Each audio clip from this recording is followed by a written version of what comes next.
जिन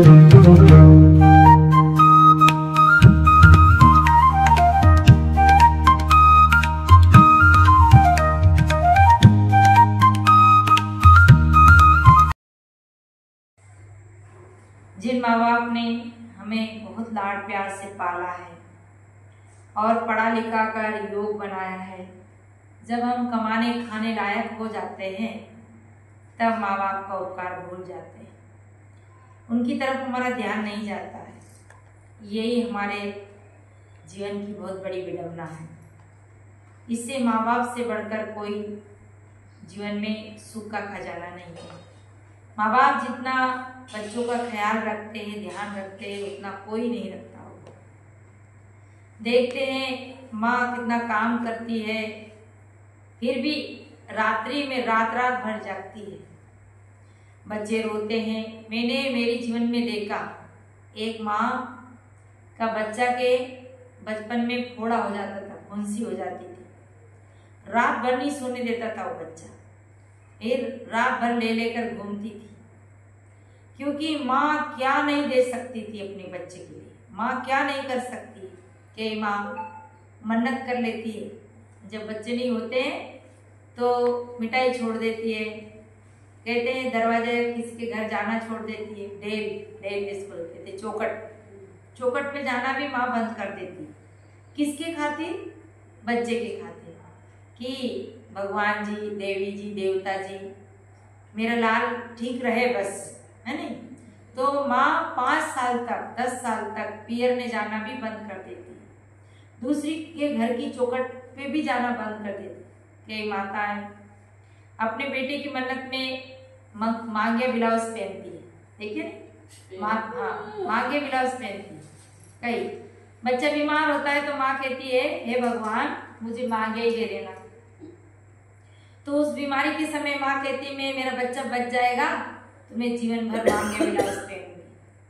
और कई माताएं होती है जो नारियल की चटक छोड़ देती है, चावल छोड़ देती है और देवी की यहाँ मन्नत करती है। तो माँ क्या क्या नहीं करती है। तो माता पिता का अनंत उपकार है, इसलिए हमेशा माता पिता की सेवा करना चाहिए और उनका दिल तन मन वचन से नहीं दुखाना चाहिए। जो माँ बाप की आंखों में आंसू लाता है, माँ बाप को रुलाता है, वह संतान कभी सुख नहीं पाती है।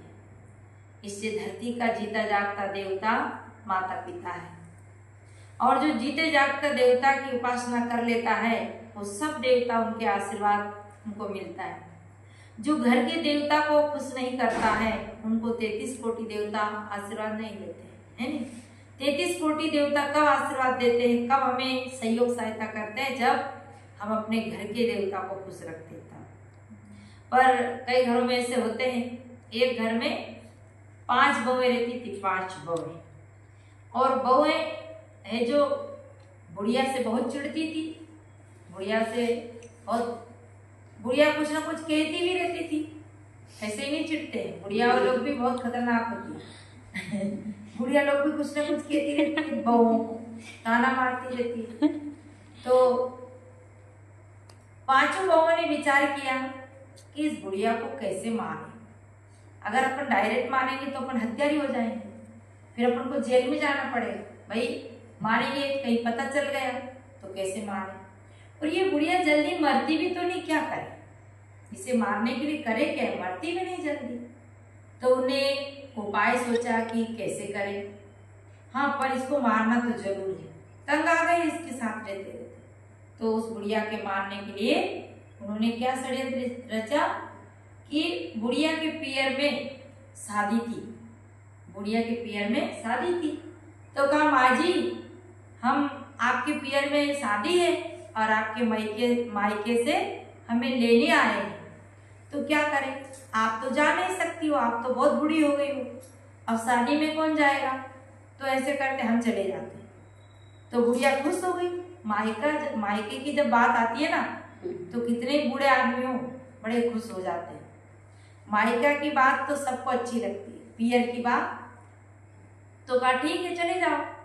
तो उन्होंने क्या किया कि 4 बहनें तो बुढ़िया के मायके चली गई, वहां शादी थी। अब वो 4 बहनें तो चली गई, अब ये रही एक बहू।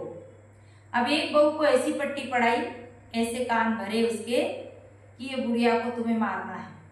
तू कैसे मारेगी, अब तू ही जाने। अब ऐसे कोई शंका भी नहीं करेगा, क्योंकि बुढ़िया के पैर में शादी है और वहां गई बहू है और एक बहू रही। तो बहुएं चली गई पियर, बुढ़िया के पियर, और एक बहू बची, 4 बहू तो चली गई। अब उसने क्या किया, छोटी छोटी बहू थी, बड़ी होशियार थी, चालाक थी, चतुर थी, बुद्धिमान थी।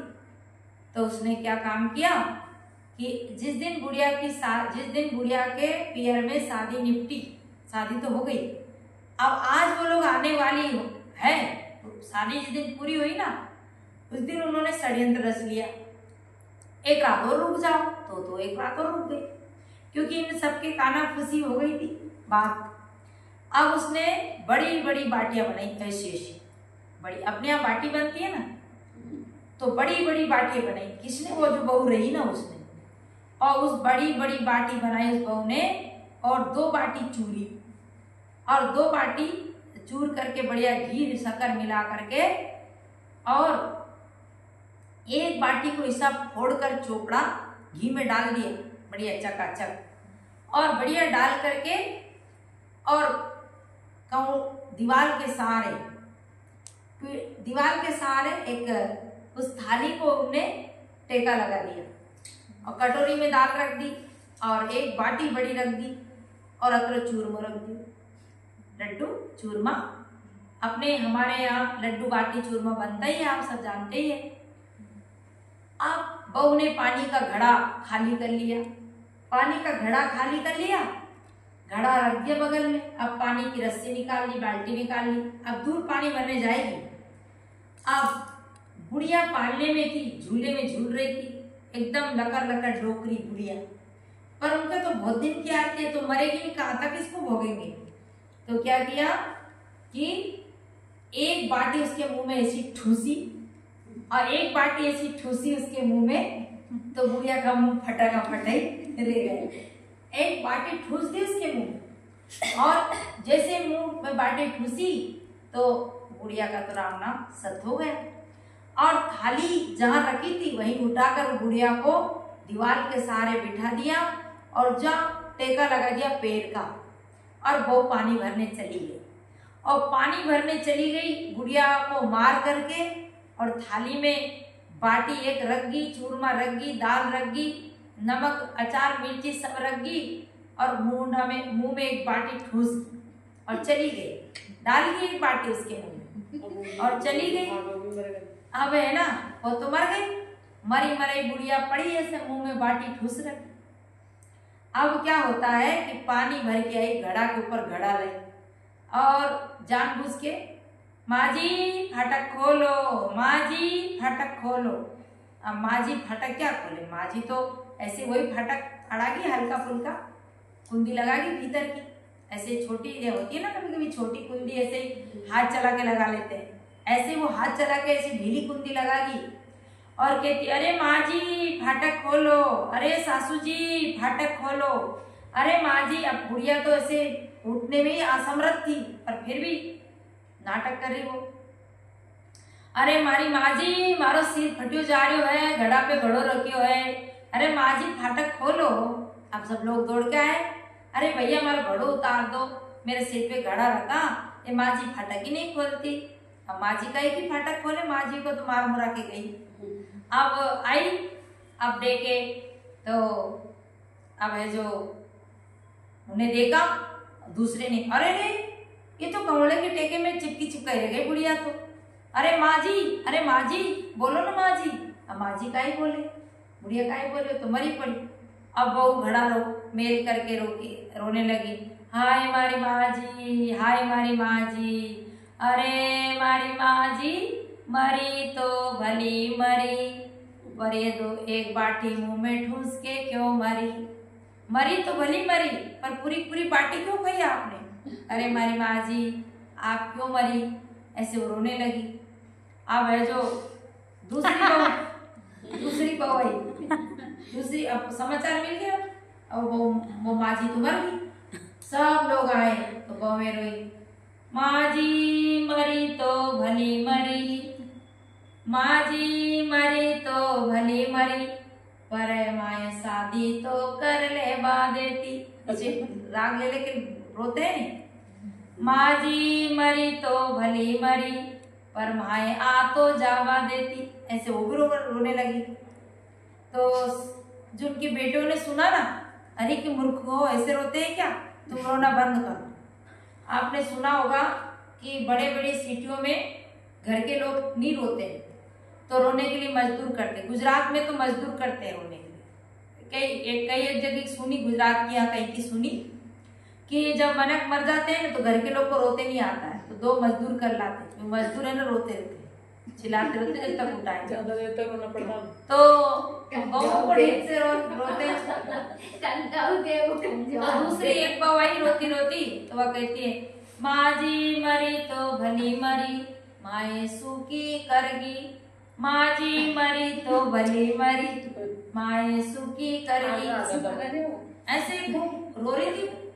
इतने उनके बेटों ने कहा, नहीं तुम मूर्खों को रोते नहीं आ रहा, चुप हो जाओ, मैं मजदूर करके लाते। तो 2 मजदूर कर रहे रोने के लिए। तो मजदूरों से कहा कि तुम्हें हमारी माँ जी के लिए रोना, तुम्हें एक एक भैंस देंगे। नहीं तो तुम्हें एक एक भैंस देंगे। वैसे भी मर जाते तो भैंस दान करते, गाय दान करते। तो तुम है ना हमारी माँ जी के लिए जब तक ये आरती उठे तब तक रोना। तो मजदूर आए, 2 औरतें आई मजदूरी, तो रोने लगी। माँ जी पटलन माँ जी मरी तो भली मरी, माँ एक एक भैंस देवा गई। माँ जी मरी तो भली मरी, हमें एक एक भैंस देवा गई। क्योंकि उन्हें तो भैंस मिली। तो कि तुम्हें भी रोते नहीं आ रहा, पगली हो, दूसरे लाएंगे कोई, तो दूसरे को लाए रोने के लिए। तो भाई इन लोगों को रोते नहीं आ रहा, तुम रोना, तुम्हें जो मुंह मांगे पैसे देंगे। और संपन्न पार्टी थी, तो कहा वो आए तो वो भी लागे रोने। माँ जी पटलन माँ जी, माँ जी पटलन माँ जी मरी तो भली मरी, माए तो माला माल करगी। माँ जी मरी तो भली मरी।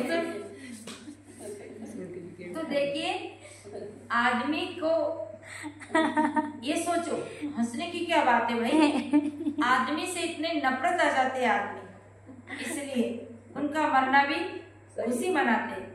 मैंने एक जगह सुना है कि एक आदमी मरा तो उसके मरने के पटाखा चलाए लोगों ने, ऐसा सुना मैंने, कहीं सुना बाहर चला ना, तो बहुत खुशियां मनाते हैं। कई लोग तो मरने के लिए पटाखा चलाते हैं, अच्छा मरा भला मरा। तो ऐसा भी नहीं होना चाहिए। हमारा स्वभाव अच्छा हो तो हमारे मरने के बाद लोग रोए। सबका अच्छा स्वभाव बनाना चाहिए। हमें सबसे अच्छी कमाई यह है कि हम अपना स्वभाव को अच्छा बनाएं।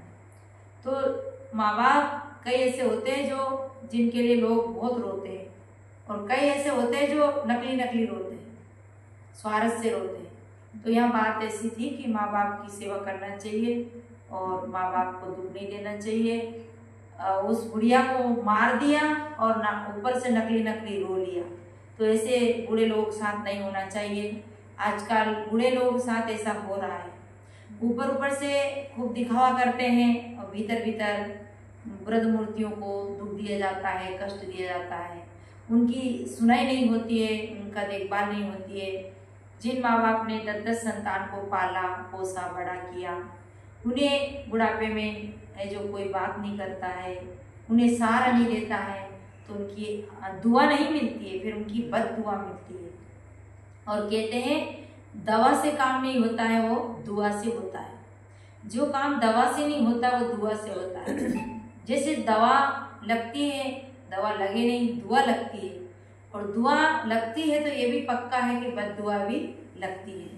इससे हम उनकी दुआ लें, उनका आशीष लें, उनकी सेवा करें, उनसे नम्र स्वभाव से रहें। यही शिक्षा सत्संग में दी जाती है। इन्हीं वाणियों के साथ अपनी वाणी को